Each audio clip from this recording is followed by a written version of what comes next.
श्री राहुल गांधी जी, मेरे बड़े भाई, श्री भूपेश बघेल जी, श्री केसी वेणुगोपाल जी, श्री अविनाश पांडे जी, श्री प्रमोद तिवारी जी, मंच पर आसीन सभी नेतागण, मेरे प्यारे कार्यकर्तागण, रायबरेली के मेरे प्यारे भाइयों और बहनों, आप सबका इस ऐतिहासिक सभा में बहुत बहुत स्वागत।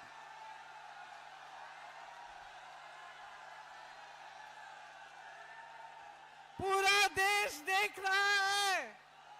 अखिलेश जी, राहुल जी, देखिए, ये समाजवादी के कार्यकर्ता और कांग्रेस के कार्यकर्ता एक सेना बनके लड़ रहे हैं, एकजुट एक सेना बनके लड़ रहे हैं और इंडिया गठबंधन को यहाँ उत्तर प्रदेश से विजयी बनाएंगे। मैं आप सबको बहुत बहुत आभार प्रकट करना चाहती हूँ कि किस तरह से आपने इस चुनाव में पूरे देश को दिखाया है कि दो पार्टियां नहीं, आप एक सेना है। दिल से आप साथ में लगे, दिल से आपने काम किया।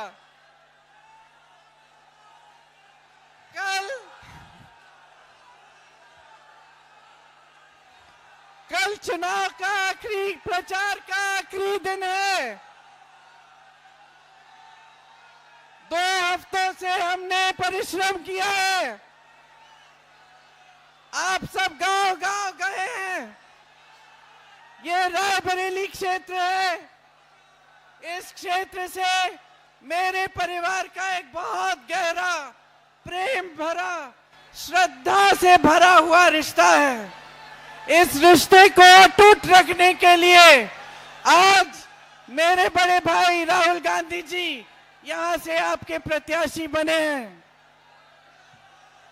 मैं ज्यादा लंबा नहीं बोलूंगी क्योंकि मेरी आवाज को सुनने की आपकी आदत है। आज अखिलेश जी और राहुल जी आपके सामने बोलेंगे।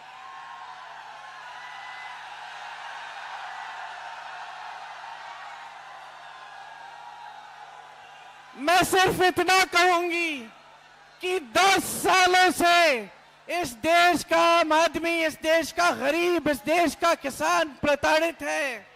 इस देश की पुकार थी, किसानों की पुकार थी कि हमारी आवाज सुनिए।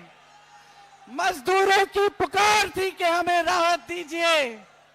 महिलाओं की पुकार थी कि हमारे साथ अत्याचार हो रहा है, हमें सुरक्षा दीजिए। इस देश की जन जन की पुकार थी कि आपकी सुनवाई हो, लेकिन नरेंद्र मोदी जी की सरकार में आपकी कोई सुनवाई नहीं हुई।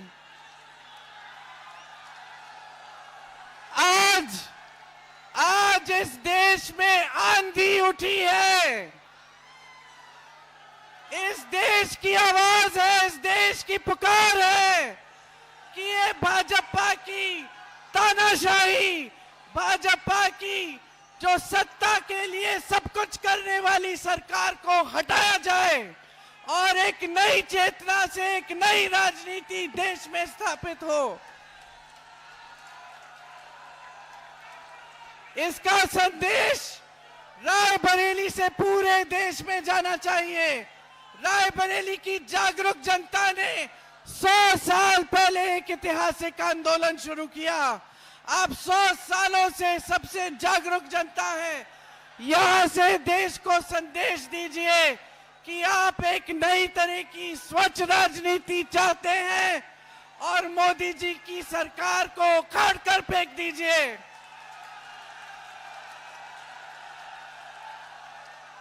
एक बार मेरे साथ जोर से कहिए, 5 लाख पार है, 5 लाख पार है। जय हिंद। हमारे साथ मंच पर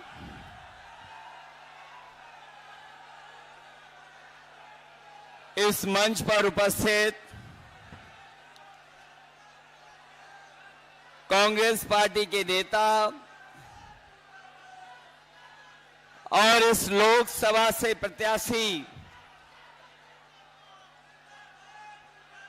हमारे और इंडिया गठबंधन के साथी राहुल गांधी जी यहां पर लगातार जनता के बीच में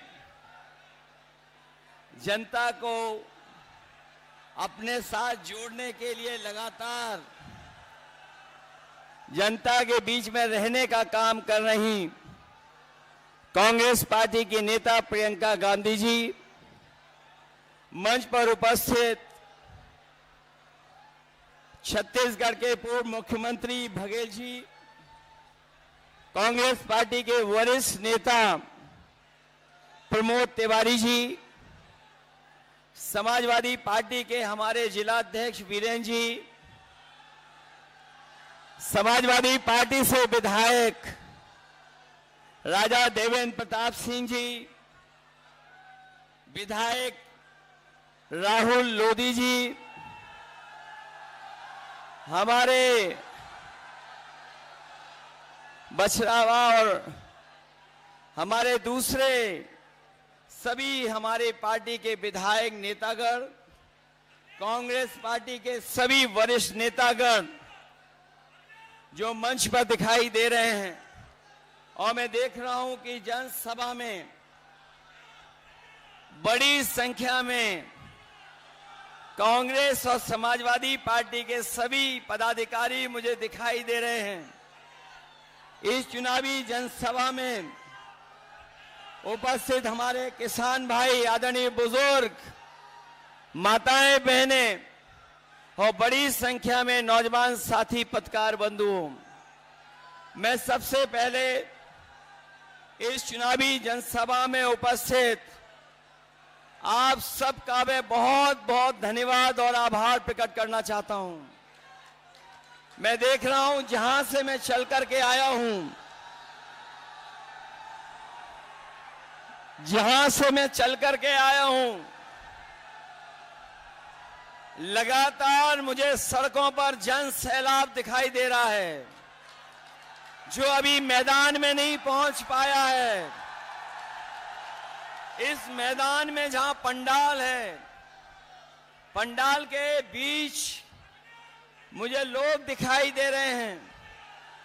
दाईं तरफ जहां कहीं छाया नहीं है, अपना गमछा सर पे रख करके, और दूर बाईं तरफ ये जो जन सैलाब दिखाई दे रहा है, ये आज फैसला कर रहा है कि राहुल गांधी जी न केवल जीतेंगे बल्कि देश की रिकॉर्ड जीतों में ये रायबरेली शामिल होने जा रहा है।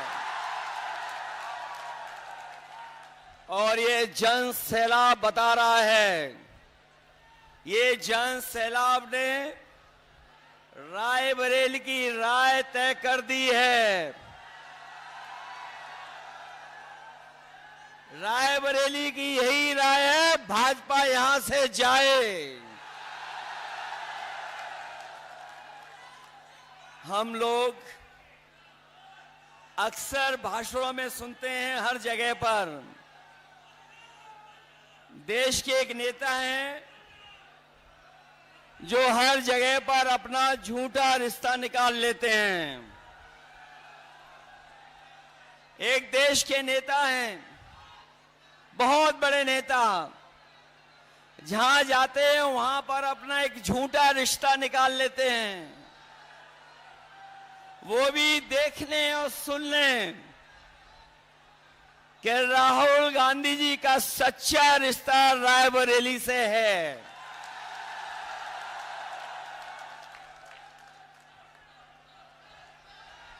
ये रायबरेली से सच्चा रिश्ता है। अगर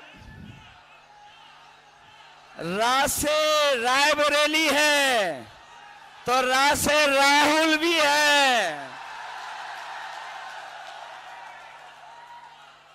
जो लोग गिनती नहीं समझ पाते हैं वो भी गिनती समझ लें, एक और एक। 1 और 1 11 हो गया है और बीजेपी 9-2 11 हो गई है। बताओ बीजेपी 9-2 11 हो गई कि नहीं हो गई? जो लोग 4 चरणों का चुनाव देख चुके होंगे वो जानते होंगे कि अब भारतीय जनता पार्टी 4 चरणों में चारों खाने चित हो गई है। ये भाजपा का रथ, ये जो भाजपा के लोग घूम रहे हैं, इस बार उत्तर प्रदेश में फंसे नहीं हैं। इस बार जनता ने इन्हें, बताओ जनता ने इन्हें फंसा दिया कि नहीं फंसा दिया? इनका रथ धस गया कि नहीं धस गया?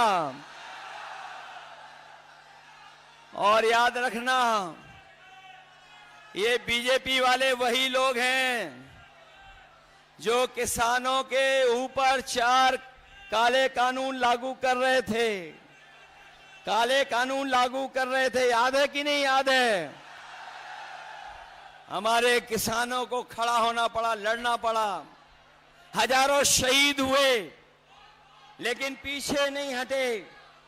किसान तभी पीछे हटा जब सरकार ने काले कानून वापस ले लिए। किसानों पे काले कानून लागू करने वाले भारतीय जनता पार्टी के लोग न केवल उनकी जमीन कब्जा करना चाहते थे, खेत, बल्कि उनकी पैदावार की भी लूट करना चाहते थे। ये किसानों को आय दुगुनी की बात कहने वाले लोग, किसानों को आय दोगुनी का वादा करने वाले, उनकी हर बात झूठी निकली कि नहीं निकली? उनका वादा झूठा रहा कि नहीं रहा? और न केवल इन्होंने किसानों को धोखा दिया, बल्कि यहां एक नौजवान जानता होगा कि अगर वो तैयारी करके परीक्षा लिखने गया, उन परीक्षाओं के पेपर लीक करा दिए, पेपर रद्द कर दिया। और याद रखना नौजवानों, इन्होंने जानबूझ करके पेपर लीक कराए हैं, और इसलिए कराए क्योंकि नौजवानों को इन्हें नौकरी न देनी पड़ जाए। हर परीक्षा का पेपर लीक हुआ, और एक परीक्षा का नहीं, 10 से ज्यादा परीक्षाओं के पेपर लीक करा दिए। न केवल हमारे नौजवानों की नौकरी छीनी है, बल्कि 10 साल में हमारे नौजवानों का 1/3 जीवन इन्होंने बर्बाद किया है। बताओ 1/3 जीवन बर्बाद हुआ।